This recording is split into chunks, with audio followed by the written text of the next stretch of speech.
اگر آپ اب تک یہ ڈرامہ نہیں دیکھ رہے تو آج سے ہی اس کا آغاز کریں، کیونکہ آنے والی اقساط بہت ہی دلچسپ اور سنسنی خیز ہوں گی۔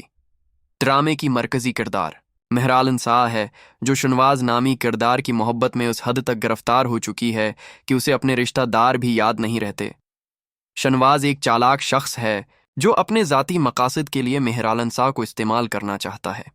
وہ اس سے محبت کا اظہار کرے گا تاکہ وہ عدالت میں اپنے بھائی کے حق میں گواہی دے سکے۔ مہرالن سا، جو اس کی باتوں میں آ چکی ہے، فوراً حامی بھر لے گی۔ اس کے چچا اور دوسرے رشتہ دار اسے منع کریں گے کہ وہ ایک دھوکے باز انسان کے پیچھے نہ جائے، مگر وہ کسی کی بات نہیں سنے گی۔ مہرالن سا کی چچی اس رشتے کی حامی ہے کیونکہ وہ چاہتی ہے کہ کسی نہ کسی طرح اسے شنواز سے شادی کروا دی جائے تاکہ مالی فائدہ حاصل ہو۔ دوسری طرف مہرالن سا کا چچا مسلسل رافع کا ذکر کرتا ہے، جو ایک اچھا اور سچا انسان ہے اور مہرالن سا سے سچی محبت کرتا ہے۔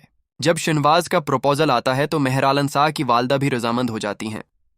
ادھر رافع دل برداشتہ ہو کر بھی کوشش کرتا ہے کہ مہرالن سا کو اپنا لے آئے، مگر وہ انکار کر دیتی ہے۔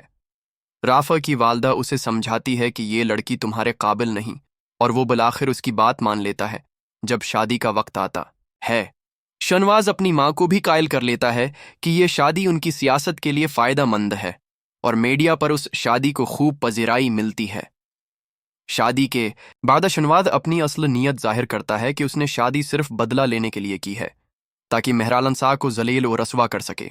وہ اسے طعنے دیتا ہے، تذلیل کرتا ہے، حتیٰ کہ اسے نوکرانی بنا کر اپنے گھر میں رکھ لیتا ہے۔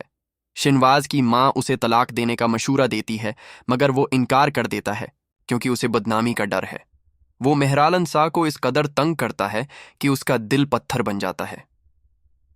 آخرکار شنواز کو احساس ہوتا ہے کہ اس نے زیادتی کی اور وہ مہرالن سا سے معافی مانگتا ہے، مگر اب بہت دیر ہو چکی ہوتی ہے۔ مہرالن سا اب اس سے نفرت کرتی ہے اور اس کی کوئی بات نہیں مانتی۔ کہانی کہ آخر میں یا تو مہرالن سا اسے معاف کر دے گی یا پھر رافع سے شادی کر کے ایک نیا آغاز کرے گی۔ ڈرامہ کافی دلچسپ ہے۔ اگر شنواز کو اس کے ظلم کی سزا نہ ملی تو ناظرین کو مایوسی ہو سکتی ہے، مگر اگر اسے سخت سزا ملی یا اس کی موت دکھائی گئی تو کہانی کو ایک جاندار انجام ملے گا۔ ناظرین، اس ڈرامے کو ضرور دیکھیں کیونکہ یہ ان دنوں کے بہترین ڈراموں میں سے ایک ہے۔ امید ہے کہ یہ مکمل ریویو، تجزیہ اور کہانی کی پیش گوئی آپ کو پسند آئی ہوگی۔ اپنی رائے ضرور دیں کہ آپ کے خیال میں اس کہانی کا انجام کیسا ہونا چاہیے، اور ہاں، ہمارے چینل کو سبسکرائب کرنا مت بھولیں۔ شکریہ۔